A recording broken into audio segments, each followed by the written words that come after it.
عصر کی نماز کے بعد سے لے کر مغرب کی نماز سے پہلے تک نوافل اور قرآن کریم کی تلاوت درست ہے یا نہیں؟ عصر کی نماز کے بعد سے لے کر مغرب کی نماز سے پہلے تک ایک چیز تو یہ ہے کہ مغرب کی نماز کی بجائے آپ لفظ یہ استعمال کیجئے کہ غروب آفتاب، کیونکہ نفل جو منع ہیں یہ اس شخص کے لیے جس نے عصر کی نماز پڑھ لی۔ عصر کی نماز اس نے پڑھ لی مثلاً آج کل کے وقت کے مطابق 5 بجے، اور مغرب ہو رہی ہے 7:20 پہ،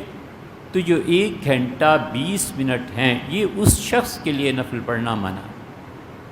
ہم عصر کی نماز 6:15 بجے پڑھتے ہیں، تو 6:15 سے پہلے سارے نوافل ہمارے لیے جائز ہیں۔ جب 6:15 بجے عصر پڑھ لی تو 7:15 بجے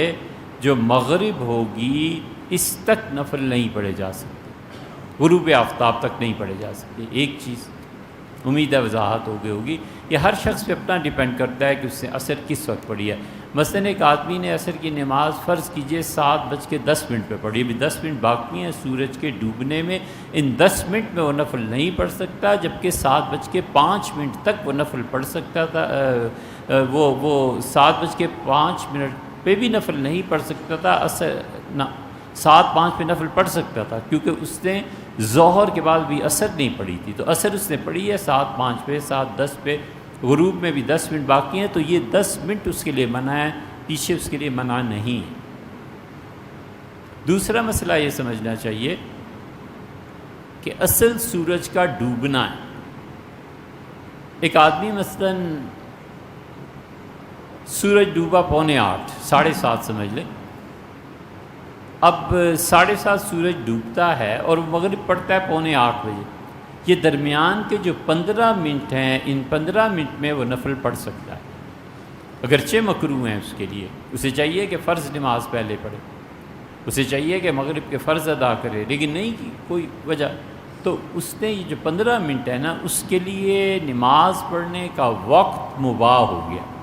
اسی لیے بعض صحابہ کرام رضی اللہ عنہم مغرب جب غروب ہو جاتا تھا، سورج ڈوبتا تھا، تو فوراً وہ اٹھ کے 2 رکعتیں پڑھ لیتے تھے۔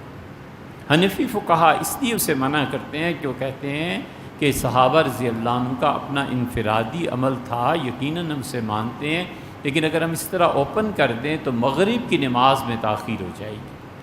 7:20 پہ اذان ہو گئی، آپ تشریف لائے، آپ نے 2 نفل شروع کر دیے، ایک اور آدمی آیا اس نے 2 نفل شروع کر دیے، تو مغرب کی نماز جو آرام سے 7:30 پہ ختم ہو جاتی ہے، اب یہ 7:35 اور 7:40 بھی ہو سکتے ہیں، جھگڑا بھی ہو سکتا ہے کہ اتنے لمبے نفل تم کیوں پڑھتے ہو، اس وجہ سے منع۔ تو یہ تھی نوافل کی بات، رہ گئی قرآن کریم کی تلاوت۔ تو قرآن کریم کی تلاوت عصر کے بعد ہے جائز، لیکن آیت سجدہ چونکہ مکروہ وقت میں آئے گی تو سجدہ مکروہ ہوگا اس وقت، لیکن اسے کراہت کے ساتھ ہی ادا کیا جائے گا۔ آیت سجدہ پڑھے گا نا، سجدہ اس کے ذمہ واجب آ گیا نا، اب چاہیے تو اسے یہ تھا کہ وہ اصل وقت میں سجدہ ادا کرتا۔ اصل وقت سے مطلب یہ ہے کہ وہ وقت جس میں نفل منع نہیں ہے، یہ اثر پڑ چکا تھا، نفل اس کے لیے منع ہو گئے تھے، اب یہ سجدہ کرتا ہے، اس کے لیے یہ مکروہ ہے، لیکن اس مکروہ وقت میں بھی مکروہ سجدہ ہوگا، مگر اس کے حق میں وہ ٹھیک ہو جائے گا، دوبارہ سجدے کی ضرورت نہیں پیش آئی۔